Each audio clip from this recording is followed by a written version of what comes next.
stage. You ought to hear what I'm saying. Success is a plan that takes years in the making. When nobody did, I believed. Had to let go of things I did not need. Cut off some friends in the process. What could I say? I could no longer carry the dead weight. Get off your ass, there's lots you can do. You wanna learn something and watch how I move, but they don't wanna do shit. They wanna be spoon-fed like a little baby. That shit is crazy, boy. Change up your mindset. I get 3 days worth of work done in just one. 727 mindset is the hustle for us. You get it? Welcome to the 727 podcast. I'm Alex Corona. And I'm Jamie Burks. And today I'm very excited to bring to you one of my friends, Fraser Bayley. And we're going to talk a lot about how this man is a superhuman. And hopefully we can get a little bit of help on how we can be superhuman. Guys, it's an absolute pleasure. You know, I'm excited to have the discussion and just open up the whole conversation about health relating to business, entrepreneurship, parenthood. I mean, you know, it all intertwines. No you can't have one without the other, right? Absolutely. Absolutely. Before we get started, I need to know, where's your accent from? So I'm from New Zealand originally. So I'm from New Zealand, been in the US for almost 12 years.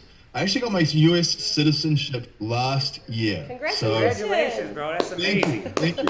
Yeah. So and we were down in Louisiana for 10 years where my wife's from originally, but we're now up in the Smoky Mountains of Tennessee. So I mean, this area, man, whether you're a beach person or a mountain person, the Smoky Mountains is beautiful, you know. Really cool. We were just there about a month ago, so yeah, we thought it'd be a little bit more smoky, but it was cool. Yeah, we were happy. We were happy there.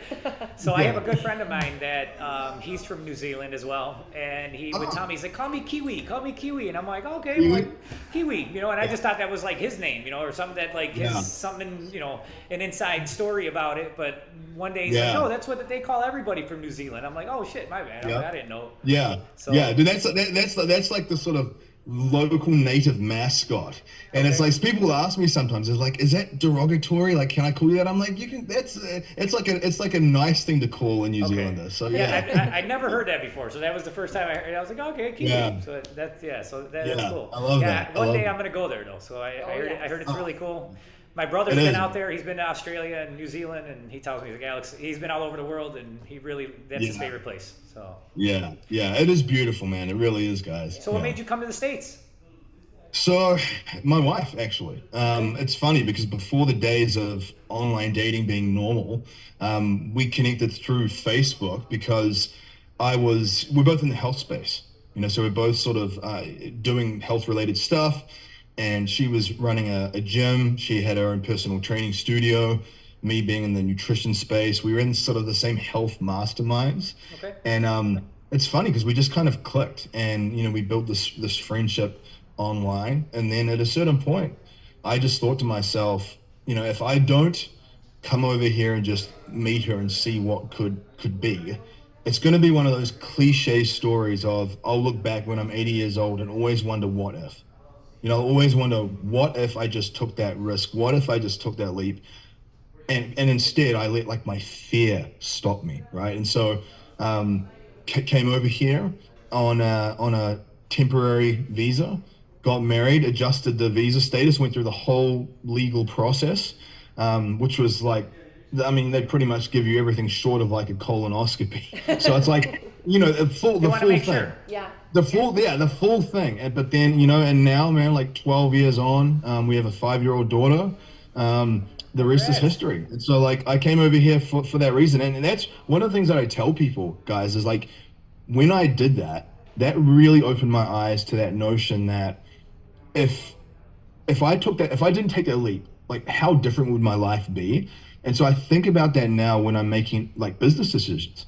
Like when I'm thinking about a business play or something that I want to do that's outside my comfort zone, I always think about that instance. And it kind of helps me like get through my own barriers, you know? Yeah. I mean, I know that you guys, I guarantee you know, because you probably had to do things in your own business that were like a leap of faith. And you're like, we don't know if this is going to work, but we back ourselves and we'll figure it out as we go, you know? You know, just like you mentioned, one of my damn near only fears is regret, you know, and I would rather fail terribly, or at least I know I tried. So 100%. You know, and I'll never lose because I won't quit. So it's okay. Yeah, and the thing that I think about is, even if things don't turn out the way you wanted, you learn. So Yep. I tell people when that, even when it comes to health related stuff, they say, "Oh, will this work? Will this not work?" And I'm like, just think of it as lessons. You can try a lot of things. Some things will work great. Other things that don't work, it's just information, feedback on like what you need to change. So as long as you have the right mindset, you're not failing. So yeah, That's a great way to look at it. Definitely. And what an amazing yeah. story. I love it. Thank you. Yeah. Yeah, yeah. So now that Jamie mentioned story, like, what is your story, bro? How did you get superhuman? My goodness. Yeah, yeah. I So feel like it as wide as it both is of us put interesting. together. I know, I'm like, no muscles here. So it is interesting in the sense that I came from a completely different space altogether. So before I went back and studied nutrition and human structure and function, which is kind of like physiology, I was a butcher. So I was a butcher working in these like meat slaughterhouse type setups and stuff. And I left school young. My whole story is like complete other end of the spectrum. So I was diagnosed with bipolar depression, severe social anxiety, ADHD when I was 12 years old.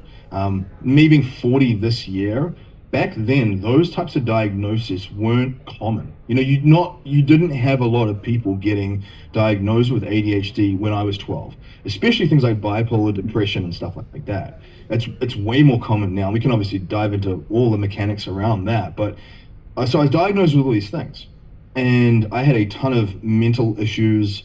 I struggled at school. I was the kid that was getting C's and D's for achievement, but I was getting B's and A's for effort. So I felt even more stupid because here I am, like trying, but my results were terrible. And I thought to myself, man, maybe I'm just not cut out for this like academia type stuff. Maybe it's better if I just go and get a blue collar job, basically. And so my whole thing was, what's the path of least resistance? That's kind of how I was thinking at the time. And I happened to be working in a butchery part time after school, like cleaning up. And that was the path of least resistance. It's not like I sort of thought to myself, what do I want to be? And it just kind of like, I got this passion for butchery. It happened as like the easiest route. And so I left school at 15 years old and I went and did that. And I tell you guys, that just was like adding rocket fuel on the mental health stuff. Because usually what you'll find in a lot of industries like that, blue collar industries, is that it tends to be almost like a wolf pack dynamic where you have, an alpha male or a couple of alpha males and you have like a whole wolf pack. And if you're not part of that wolf pack, you're sort of ousted. And there's a whole energetic social dynamic with that. And most of the guys in that environment had a ton of addiction issues and mental health issues. So when you start combining alcohol and drug use on top of being in an environment like that, on top of having those types of underlying pathologies, you just asking for trouble. And so I went down completely the wrong hole. I was a lot of the people that I associated with back then have either now been in prison for decades, or some of them aren't even alive at this point. So it's like really, I'm talking like way other end of the spectrum. And I didn't know what I wanted to do with my life. I just remember one morning I woke up and I would cry every time I had to go to work. Like my alarm would go off in the morning, I would cry just because, when you're in a place where like you hate what you do so much, you honestly just feel like there's nothing that fills you up. And I remember thinking, if I don't quit this job now, I don't even think I'm going to be alive in a year from now. And so I have to just get out. And so by the age of about 19 or 20, I'd gone through multiple years of just grinding through, struggling, suffering, literally living like in poverty. I mean, scrounging for coins to go get cans of beans. I would spend all my money on alcohol and cigarettes. I mean, it was really bad, guys. And that's when I started seeing a psychotherapist. And one of the things that he suggested to me was, he's like, why don't you try working out? And at the time, YouTube wasn't really mainstream yet. And so it wasn't like you could just learn all these things online. We didn't have mastermind groups like you and I are in. There definitely wasn't any of that. And so if you didn't have like a physical book or know someone that had the result that you want, it's going to be very hard to like get that help.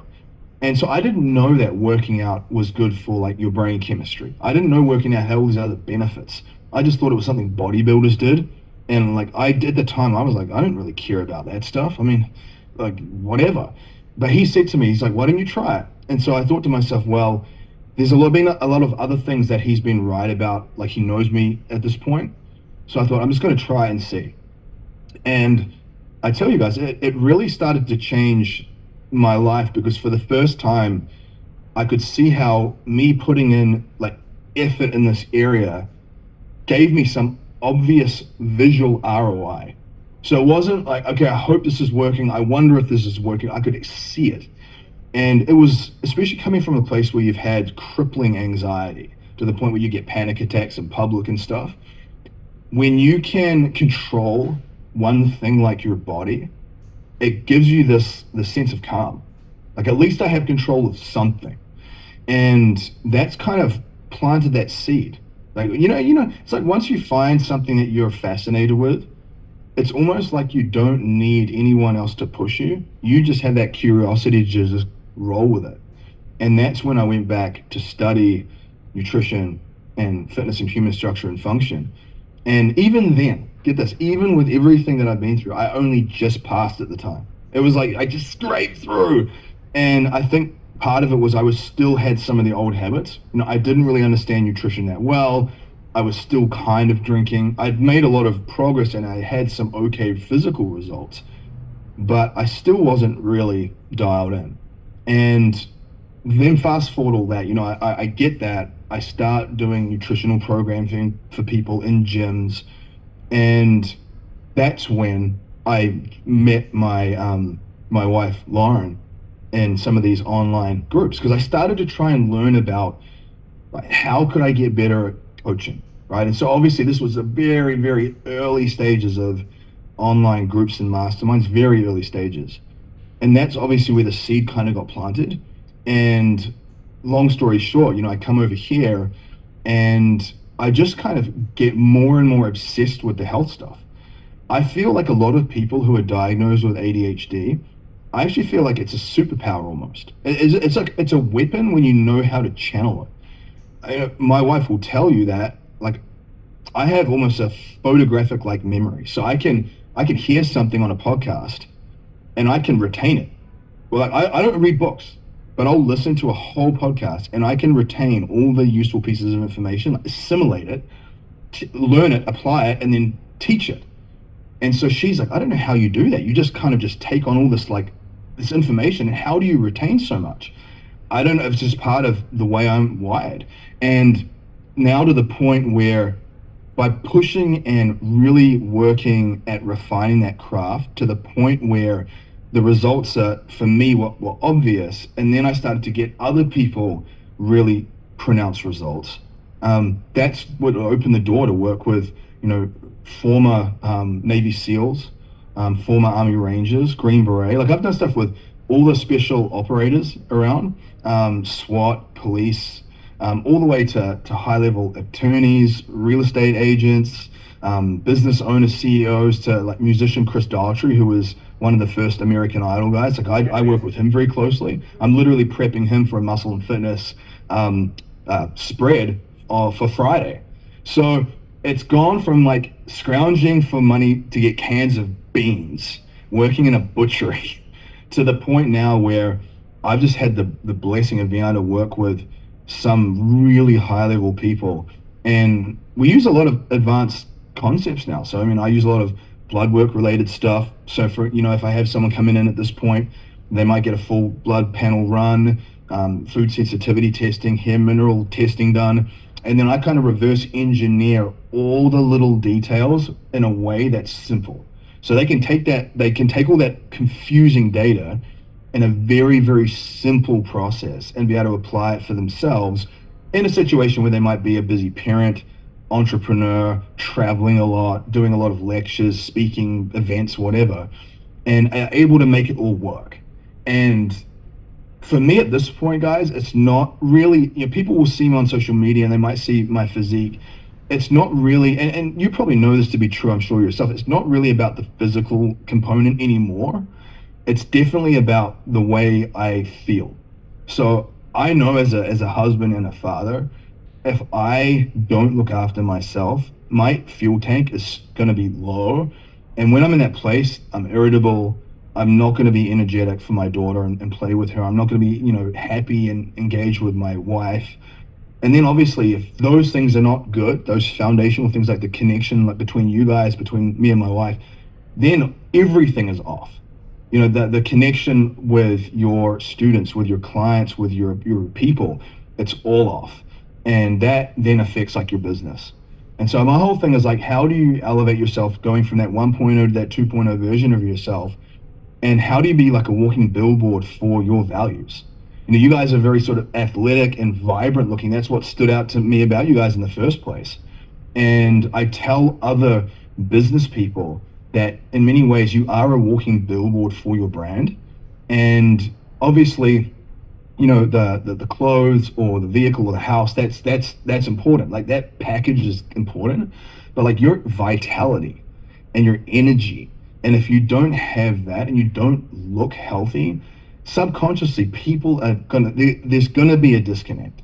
And so my whole thing now, guys, is like, how do you create that best version of yourself? And I say that because, I was on medications for 12 years and now I've been off them for 12 years. So I was on all those things for all those psych meds, for all that stuff.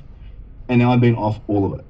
And I've had to learn all these things myself, apply them to myself to finally get to this point. So long story short, that's kind of the journey thus far. It's amazing, bro. Yeah. Been through a lot. Yeah, thank you. And you've definitely learned a lot, because I've been working out ever since my son was born. My second son was born. It's been about maybe 7 years, and I just, I could see I'm, doing a little something. I was eating pretty good for a while, and now, I'm just up and down, and it's been, it's been a mess. And I've tried, trainers, I've tried health and wellness coaches. Mm-hmm. I don't think I'm 1,000% committed like I should be. I see some of the stuff that you eat, and I'm just like, how do I get my hands on something? It looks really good. Thank you. And, one of the things that I tell people, and I think one of the things, kudos to you first for trying a range of things. I tell people it's kind of like, it's like anything. Like you've got to try different options and experiment with different people. And I also tell people very often they have this all or nothing mentality, which kind of serves them in some ways. That all or nothing mentality, like you play big, like you go all in, you want to hit home runs. And then sometimes when it comes to the health stuff, it's those base hits, those repetitive base hits that don't look as sexy, that are not as glorious, but they compound. And I tell people, I think that a lot of people when they're trying to change their diet and work on their health, they think about all the things that they need to remove. Oh, that's bad, this is bad, that's bad, and they just pull everything out. And you think about it from that perspective of you're creating all these big voids, these big gaps, and then you're like, well, what do I put in this spot? If you don't intentionally put something in that spot, that old habit just comes back in at some point. And so what I tell people is rather than trying to abstain, say for instance, if you had a sweet tooth and you're like, I've got to just not have sugar, I'm done. Yeah, like Alex is like, right, no more sugar for Alex for the rest of the year. And I mean, you might be all like pumped up and motivated, but at a certain point, that's just not practical. Your brain on a day, you've just had an exhausting day, a deal's fallen through, you're just tired, you're like, whatever. And you just want to like let loose. And what I tell people is find what I call like bridging tools and healthy upgrades for maybe some of those older foods. And so there's a lot of healthier baking mixes now. There's a brand that I use based out of Australia called Macro Mike, for example. They have these higher protein, healthy baking mixes, like triple chocolate brownie mixes, donut mixes, salted caramel cookie mixes. And I'll use those for my daughter even, because I don't want her eating Oreos and all those things.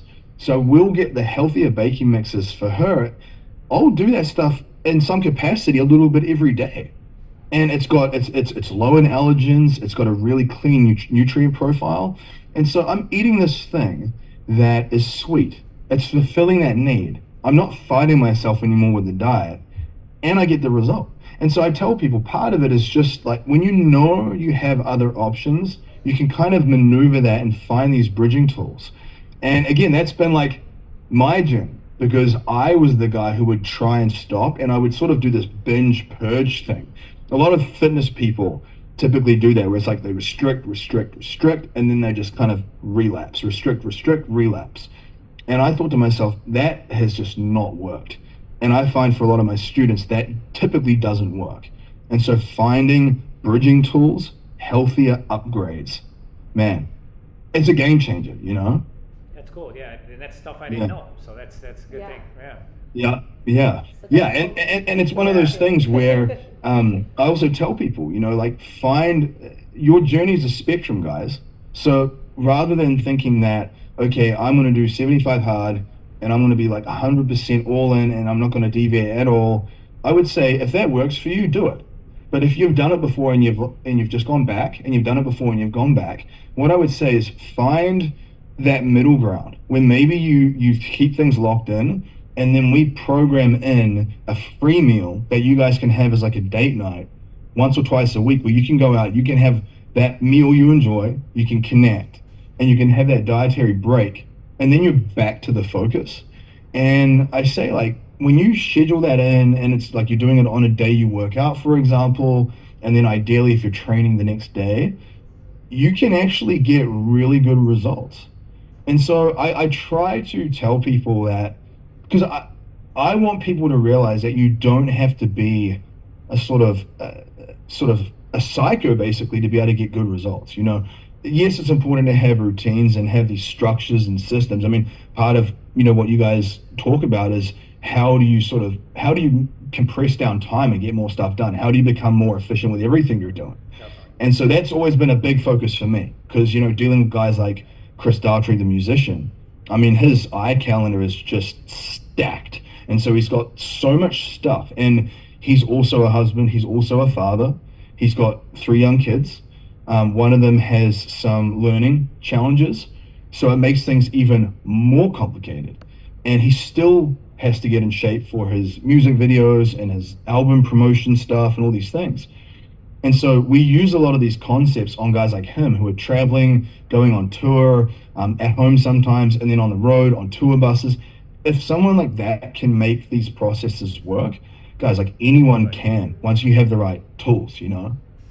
That was actually my question for someone who wants to get fit and health, and fitness and health is, I think, just a common struggle with the world, you know? And I think the number one question people think, I don't have time, and how do I get started? Like, what do I do first?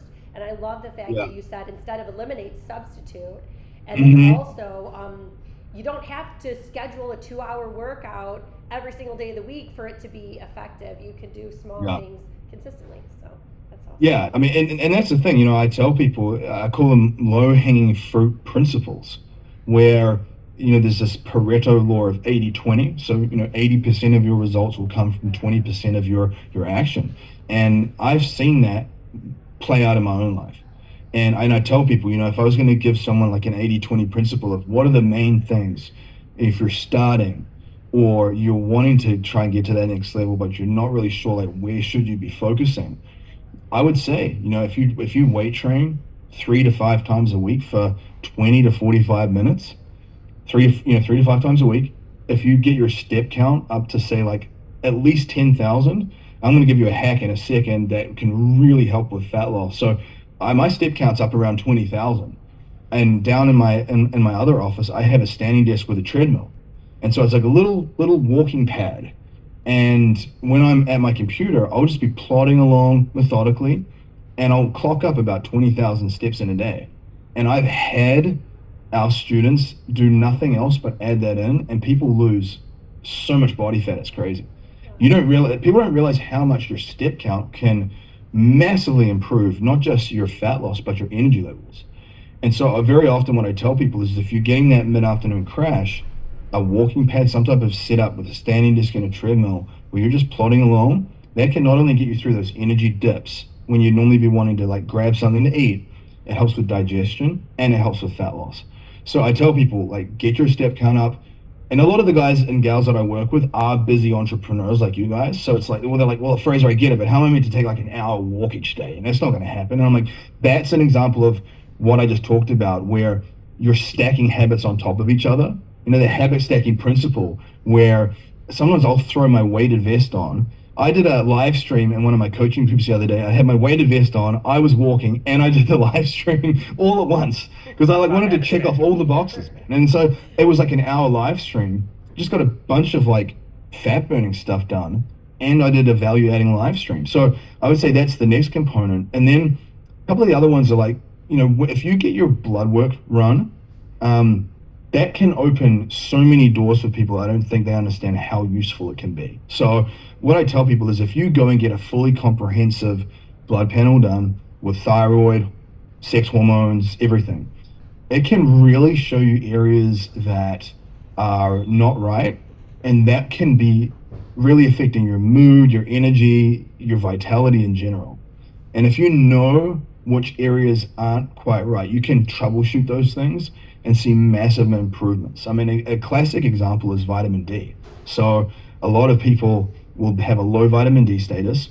That usually affects their testosterone profiles. So that's obviously a whole other thing in and of itself. But vitamin D also plays a role in the immune system. So you'll find that some people will get sick more often, you know, if they're getting colds all the time. I know people like that. They just get colds repeatedly. And then they're having to take time off work or whatever because they're sick. And then the last component is mood stabilization. So part of the reason why people get seasonal depression is because they're not getting as much sun exposure. Their vitamin D status goes down and it affects their brain chemistry. So I tell people simple things like vitamin D, vitamin B12, knowing what your sex hormone profiles are. You can troubleshoot those things with supplements from Amazon and enhance how you feel. And then the last principle that I love is this idea of, and you mentioned my meals before, as this macro bowl concept. So the macro bowl concept is, if you look at your plate and you sort of think of it as like a pie graph, right? You have one section of that pie graph that's a lean protein. You have one section of that pie graph that's maybe a starchy carbohydrate, like sweet potato, brown rice, something like that. You have another larger section of that plate that is your fibrous vegetables. So I say eat the rainbow, meaning where's your green, where's your red, where's your orange, and that way you might have power greens or microgreens. You might have red peppers and then grated carrot. If you're doing a stir fry, you might do like broccoli, red peppers, and carrot on that. Now the reason why I say eat the rainbow is because each color is representative of different micronutrients. So one of the things that people don't understand, guys, is like when it comes to optimizing how you feel and reducing cravings, if you are getting cravings for things, usually it's because your brain is trying to send you a signal something is missing. A good example is when a woman is going through her menstrual cycle, if she gets craving for chocolate at a certain point during that cycle, part of it can be magnesium loss through her menstrual cycle. So her brain is saying, me want chocolate, right? When in actuality, it needs magnesium. And so if you understood that, you could either supplement with magnesium, or you could use like a healthier source, like some cacao nibs in a smoothie. You would hit those micronutrient requirements and turn off that signal. Like that's literally how your body works. Your body's sending you signals. And so part of that fibrous vegetable concept is those micronutrients are there, the different colors, to check off different vitamins and minerals. And if you check off enough of those things, you turn off all these craving signals and you improve your energy levels, you decrease your brain fog. And so that macro bowl concept of having those different proteins, starches, fibrous vegetables, and then you basically use the fats as like your condiment. So that would be like the way you flavor the meal, and you put that on and mix that up. That basic structure has helped so many people I've seen completely transform their health. And I can make my meals in 6 to 8 minutes. Like I don't want to be, I don't know about you guys, but I don't want to be spending 30 minutes, 45 minutes in the kitchen. Some people love cooking. It's just never been something that I'm like, oh man, I can't wait to finish work today and just spend an hour cooking. Definitely. You know? And clean up So, everything. Yeah, no. Yeah, so part of it is like an efficiency thing, but then a practicality thing around checking off those different nutrient requirements. One of the things and I think that's a big part of so just to kind of summarize that quickly, that relates to the nutritional component. You've obviously got the blood work component, which then can kind of tell you what type of supplementation and different things might be useful for you. You've got your daily step count, you've got your resistance training, and then the last part is probably sleep. Having a regular sleep wake cycle. And what I mean by that is 7 days a week, as much as you can, same time, Monday through Sunday. And what I even tell people is try to have your dinner meal slightly earlier, because a lot of people, they don't realize that, if they're eating right up to the point that they go to bed, their body's breaking food down while they're lying down. So not only does it often give you the reflux and things like that, but it will raise your body temperature. Your metabolism is breaking all this food down. And when your core temperature is elevated, it stops you from getting into deep and REM sleep as effectively. So that's why an example might be like, well, I slept 8 hours. Why am I so tired?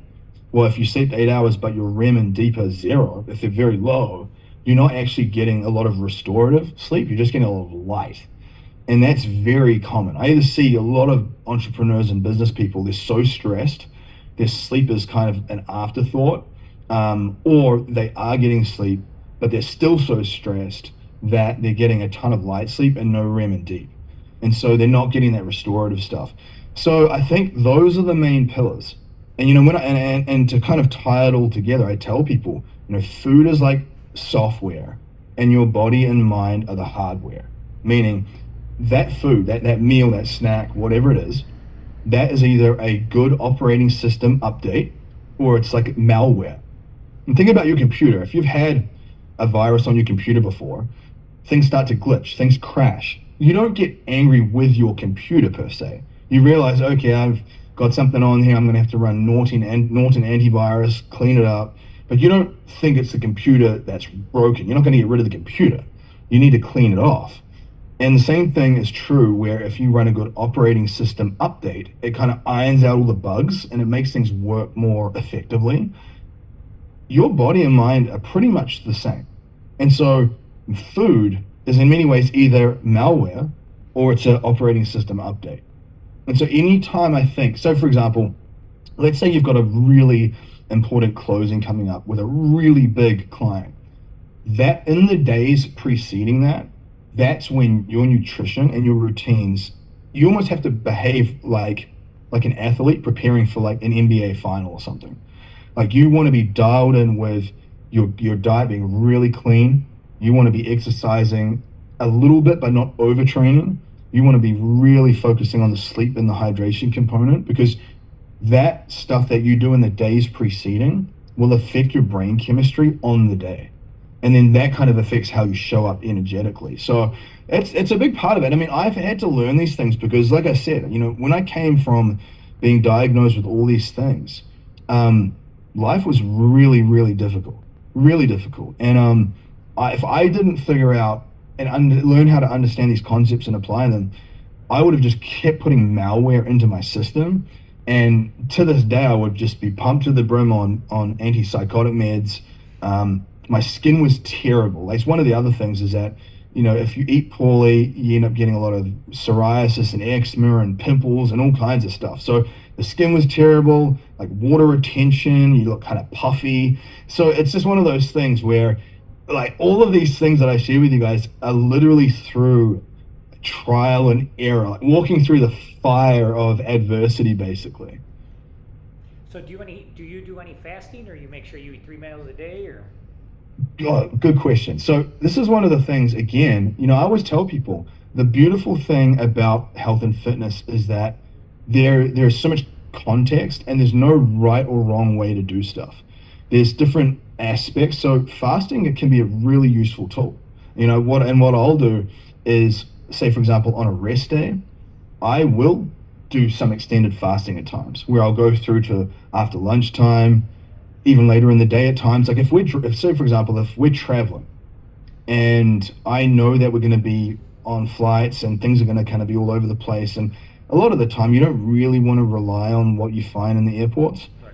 and I just want to remove that variable completely often. So I'll just fast. I'll just go all the way through and not even worry about it. I'll just be drinking water and amino acids or something, not even worry about it. So I think from a longevity perspective, from a gut rehabilitation perspective, and sometimes from like a practicality standpoint, it can be really useful. You know, I tell people, like, I had a guy, he's a guy that he does work with big 8 and 9 figure businesses that are planning on, you know, the guy is wanting to exit. He's wanting to sell this thing. So they're trying to get the business ready to sell to investors. And he had a really big deal that in New York last Thursday. And we literally had like a battle plan that we walked through that had some fasting protocols in it. Because very often you'll find there's like and I mean, you might notice, Alex, like there is an element of like enhanced cognition once you get through that initial hump. You know, a lot of people are like, oh, I'm so hungry, I'm losing it. And I'm like, first of all, you'll survive.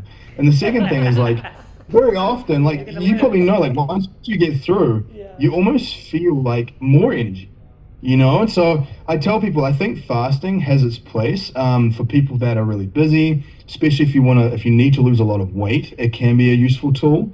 I don't think you need to, but it's one of those things where it can be a useful tool. I train at about 9 or 10 a.m. every morning, and I typically will train in a fasted state. So I don't eat breakfast before I train. I just push all my calories in after my training up until about 6 o'clock at night. And that's kind of like the window that I consume with it, you know? So after 6 o'clock, you don't eat? Not really, no. And because part of the reason I found was that it would affect my sleep. So I noticed that if I ate in the evening closer to bed, I would sometimes almost wake up with like with a mild night sweat almost. It's almost like the core temperature was elevated enough that it did affect my sleep scores. And I was like, man, I'm just gonna like have my calories at 6 p.m. I have this little light dessert bowl that I make, and after that, I just pull the plug. And the sleep scores went up tremendously to the point now where, you know, I've been getting up at 3 a.m. for years now, and I can go all day and I don't feel like I'm burning out. You know, a lot of people, they'll kind of hit this point and they'll be pretty tired. And my whole thing is like, how can you, coming back to the whole principle, like how can you become the most efficient version of yourself? You know, how can you create that ROI where your energy, because, you know, some people will say things like, oh, you know, time is your most valuable asset. And I would probably say energy is. You know, if you have a lot of time, but your energy is not good, you're not going to get as much done as someone with less time, but really good energy. You know, so that energy, that energetic currency, that's kind of what drew, Alex, when I would see your stuff, I could see and feel that energy. So that's you can feel that through the internet, you know? And now that after what you're telling me, it's about to be even more, dude. I'm doing exactly what you're saying. And what's happening to me is exactly what you're talking about. I am eating, I try not to eat like past 10, but I need to really move that up a lot sooner. You know, a lot of times we're working late, or I coach baseball, I come home late, and I eat late. And what time are you going to sleep? Because I think that is a big thing with us. We're up late, so then everything is pushed later. Yeah, so I usually go to bed about 8:30, so it is quite early. And so I think part of it for me is one of the things that I noticed was that I don't think you have to go to bed early as long as your sleep scores, like your deep and REM sleep, are improving. You know, so I've seen people before go to bed at 10, 11, wake up a bit later, and overall their scores were pretty good. But I've also seen people go to bed early or late, and, you know, they didn't have those deeper metrics. So I would say, you know, it's one of those things where another example of like personal preference. You know, some people will say things also, you know, how many meals should I consume in a day? You know, is it better to have a pre-workout meal? Is it not? You know, what is the best diet modality? Is it like Mediterranean? Is it paleo? Is it this or that? Is it vegan? Is it carnivore? And I tell people, like, there is like a multitude of ways to do this. And very often you almost have to go with what your tendency is, because if you try and fight that, like if you guys are night owls and you try and fight that, there's probably only a limited amount of time you'll actually get it to do it before you sort of default back. So I think part of it is trying to have, you know, a bedtime, but also maybe even like a cutoff time with your nutrition. And maybe that cutoff time, if you're going to bed at like 11, maybe that cutoff time is like 9 or something, you know? And part of it's like, this is the complexity, guys, of having, if you're coaching baseball and you're doing kids stuff afterwards, or you're closing a deal and it's late. Sometimes I find that I try to plan ahead and think to myself, if I'm going to be doing something that takes me late into the evening, maybe I front load and have my dinner meal early, like really early, like have it at mid-afternoon to get those calories in, to get that fuel in, and then after that I just pull the plug. So I would rather do that at this point, have it early, pull the plug, go home, just like have a shower, hydrate, and then go to bed on an empty stomach, knowing that my sleep will be way better. And it's just a learning experience, So it's one of those things where the beautiful thing about health and fitness is that there are so many different ways to achieve the result. And you have a lot of people in the space who are very dogmatic. They'll say, well, this is the best way. You've got to do it this way. And I think that most people that are like that, they tend to either be new to the space, or they just are not as skillful or as intelligent as they think they are. They're sort of, it's that Dunning-Kruger effect. They think they're really good, and they're not really that good, because if they were really good, they would be like, okay, there's so much context here, there's so much nuance. What is the state of Alex's gut health? What is the state of his hormone profiles? What does his daily schedule look like with his coaching sports and deals? I could give you this plan that looks really good to someone else that doesn't have all these other things going on, and it might work perfectly for them, and it's a complete disaster for you. And so it doesn't mean that the plan is good or bad. It doesn't mean that you're broken. It just means that you need a different set of key levers to pull than that other person, and you can still get a good result. So one of the things I've seen with my students is there'll be a lot of different ways that we do stuff. Some people will fast. Some people will eat multiple meals. Some people will do a plant-based diet. Some people will do more like a meat-based one if their digestion's really bad and they've had a lot of digestive issues and it's causing them a ton of distress where they can't even function. There's so many nuances to this, and so for me, even the modalities that I use, I don't push those onto people. Like, I've been plant-based for 11 years. Wow. I don't push that onto people because I've seen it work really well for some people, and I've seen it not work well for some people. And to me, I, not in good faith, could be like, you must do it. This is the best way. So I think, if anything, it's a good sign when someone is like that, because they're basing their suggestions to you more off actual data and science and your context, rather than, what they think is good for you, What do you use to track your sleep? So I don't track it anymore, but I did for a long time. So I use an Oura ring. So Oura ring is probably one of the best sleep trackers. A lot of people who like wearing watches, like you, for example, will wear the Oura ring instead, so you don't have to have like a Whoop watch and so I think that from a perspective of, if sleep was a primary focus for someone, an Oura ring, so O-U-R-A, Oura, I like them because it's kind of elegant looking. It would fit with your guys' brand, the way it looks. And I think that it gives you good data on the key things. So it tells you your heart rate variability, your resting heart rate. It's one of the things, it was a really good lesson for one of my students who hadn't been drinking for a month. And he was tracking, he just got his Oura ring that month. So he'd never had a drink while he got his month's worth of data. And his heart rate was in the 40s. And he had one night with his wife where he had like 3 glasses of wine, and his heart rate went from 40s to 70s. It spiked up. It was a skyrocket. And then it came back down the next day. And when we were looking at his data, we could see like 40, 42, 41, 43, and then 70. And he's like, I cannot believe that little bit of alcohol had that type of physiological effect on me. And I said, I'm glad that you could see the data, man, because if it helps you make better decisions, I'm not even here to tell him he's got to stop drinking. He almost wanted to stop based on that alone. So it made him a lot more conscious of it. And I think, so the Oura ring isn't just useful for trying to figure out if your sleep's good or not. It's good for sort of interpreting other habits you have.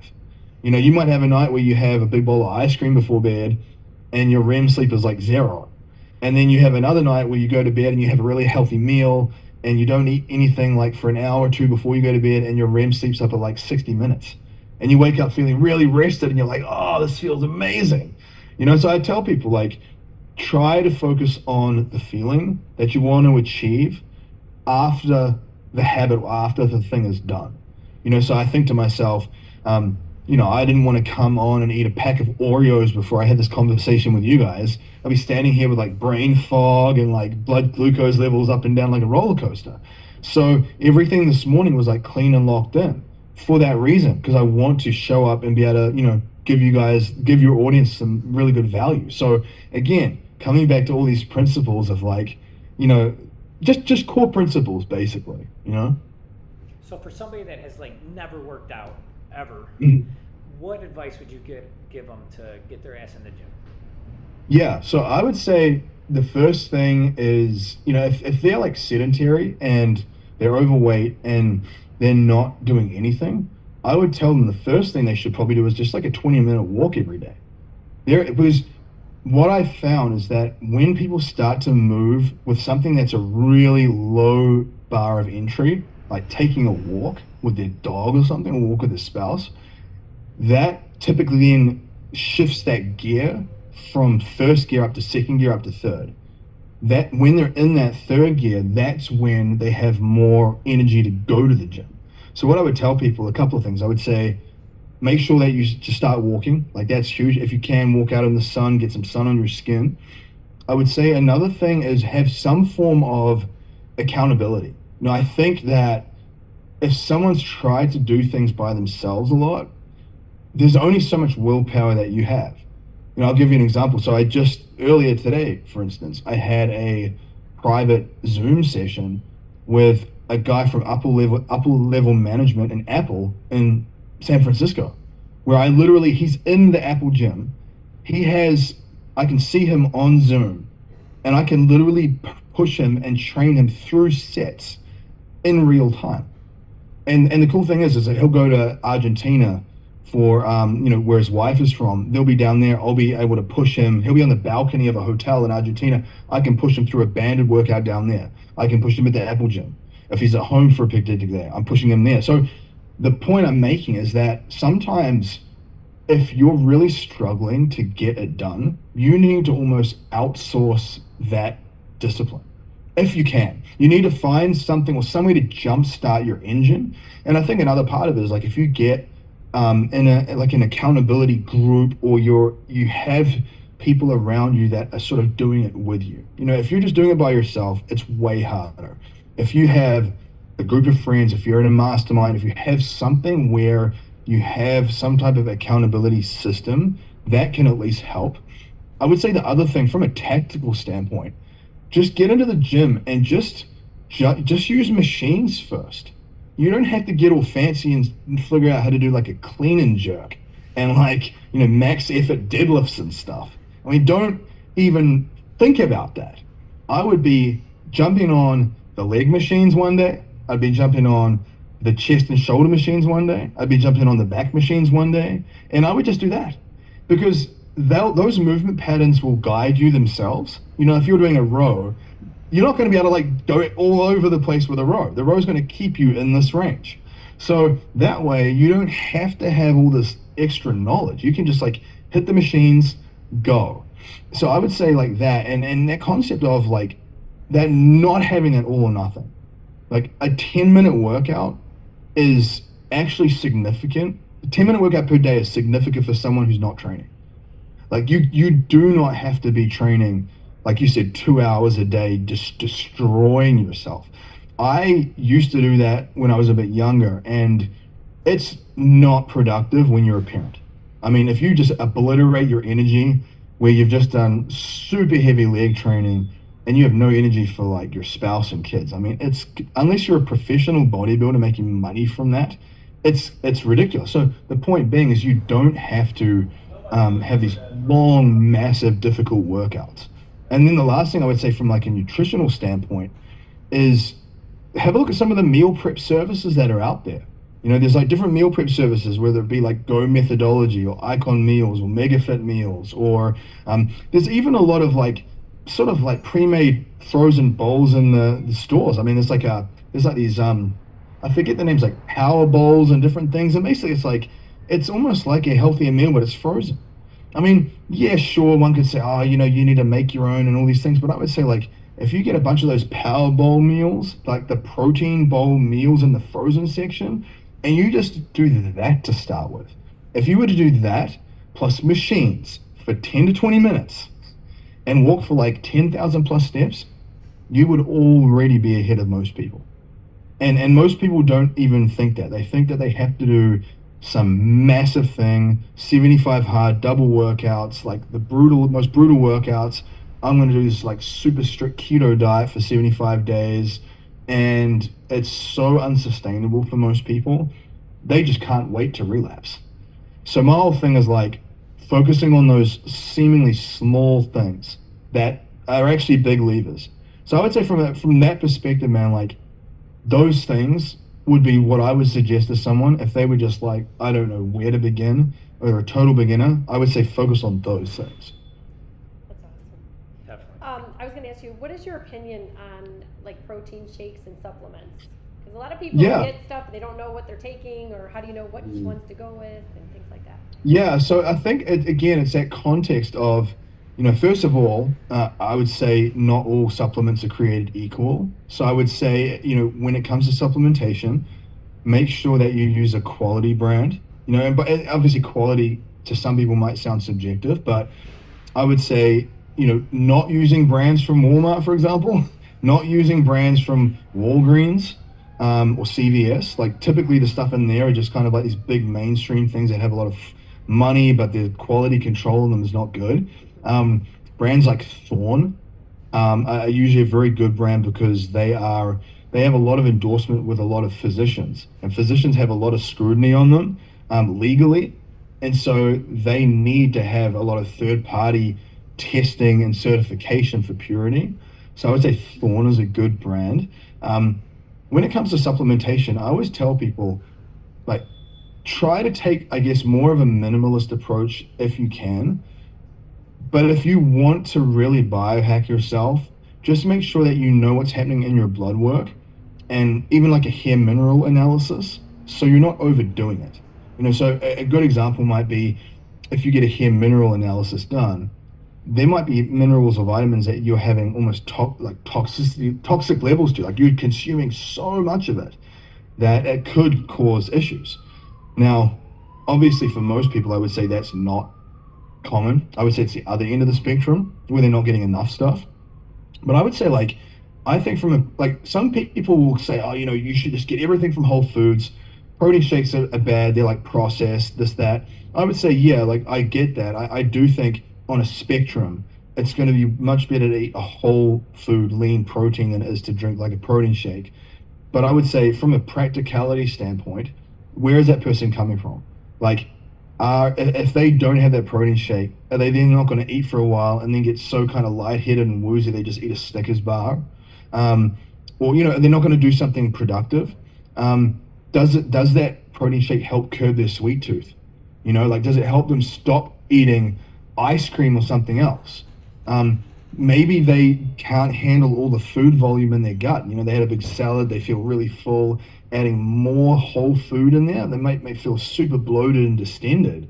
I mean, my wife, for example, she eats more whole food fats like nuts, seeds, hummus, stuff like that, because if she has like big portions of meal, she feels quite like bloated, and she doesn't like having that feeling. And especially at certain times in the month with her menstrual cycle, she'll notice her digestion will slow down. She'll even feel a bit more bloated. And so if someone was to say, hey, you can't drink that protein shake, you need to have this massive meal instead, on someone that in that context is already feeling bloated, it's almost worse. So I would say like the context is really important. I think they're a useful tool for curbing sweet tooth, for people with, if they've got different digestive issues, for people that are really busy and they need something that's quick.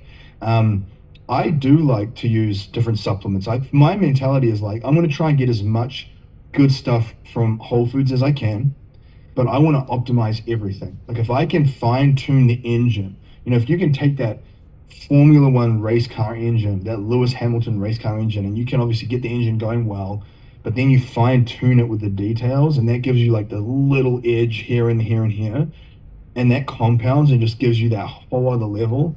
If you can afford that financially and you don't mind taking a few extra pills each day, I'm like, go for it, knock yourself out, so that's kind of my perspective. But I would say there's a lot of supplements people probably don't need to take. Like, I don't take fat burners, for example. I don't take like extra stimulants. Like a lot of the fitness industry supplements, for example, I don't take. Like there'll be ones like, here's this fat burning thing and it's got a bunch of yohimbe and like caffeine and all these other things in it. Like, that's the last thing I want to take, because I don't want stuff that's going to kind of rev up my anxiety and like take me out of flow state more. I will take things that help with recovery and oxidative stress, antioxidants, things like that kind of help slow down the aging process, so you can look more youthful, you recover better, you sleep better, all that type of stuff. So I hope that answers the question. It was kind of a roundabout way. But yes, definitely.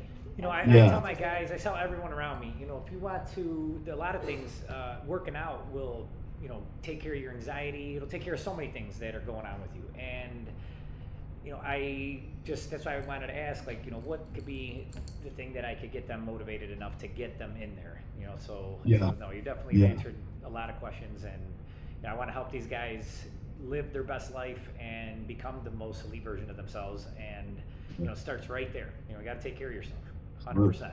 And, I always did well, I just never went to the gym, and I used to wake up early and these guys were sleeping. I'm like, hey, let me try going to the gym and see if, they gave me a free week, and I was like, let me see if I'll even go. I went every day. So I don't go with anyone. I wish I did. I don't really have a workout partner. I am motivated to go. I don't get sick. So that's another benefit from it. I'm never ever, worried about catching a cold or getting sick. So that definitely helps. So I just needed to know, a few things. Hopefully these listeners listen and get their butts out to the gym. And you gave them so much information. Gave me so much information. So many golden nuggets today. Yes, awesome. yes. Thank you. Thank you. I definitely need to get better sleep. I do sleep pretty well, but I don't really wake up too often. But if I could get even better sleep, hey, I'm all for it. And I'm definitely gonna stop eating, mindless eating before I go to sleep, because there's sometimes I hit the fridge and I don't even know what the hell I'm doing open in the fridge. I'm going to bed, so I got to stop these cravings, and because I definitely, I some of my suits are getting a little tight, so I need to definitely do something about that. Yeah, and I mean, I just tell people, just start wherever you are, just start. And I mean, like guys, I mean, anything that you heard me today talk about, even pick one thing. You might go get the ordering, like that one thing. And I always tell people, just start with one thing and just build on it, because if you do that and you do that week by week, month by month, you start stacking those habits. So Cool. That's what it's about. I about. learned so much from you today, and I think that the way that you explain it puts it into a perspective that makes it easy for someone like myself to get moving on some of that stuff. A lot of stuff you explained I had no idea about. I don't know too much about nutrition, so that definitely helped. And I'm gonna definitely I really got to get Jamie going. She's one of the people I need to get motivated. Yeah, he's at the gym and I'm getting kids ready and things like that. I'm walking, I'm active, but I need to do more. He's absolutely right. Well, thank you. I mean, I appreciate this conversation. No, I appreciate you being on here. And I hope that it helps your listeners. And guys, just go implement something, right? Definitely. How can listeners get a hold of them? Right? Yeah, how can listeners get a hold of you? How can they find you? Yeah, so I mean, I can send you through my links if you want, but if they search Fraser Bayley, FraserBayley on Facebook, I'm at Fraser Bayley on Instagram. If they just search me on Facebook or Instagram and drop me a message there, I can then give them more information on different options, coaching levels, all that type of fancy stuff. But guys, I mean, it's an absolute pleasure, and thank you for your time. I really appreciate you so much. Guys, if I was you, please reach out to this man. He's full of so much knowledge, and I mean, look at this man. Holy cow. Superhuman. Thanks again, Thank bro. you, I appreciate guys. you, man. You have a great night, and we're here for you. Anything you need. Thank you. All right.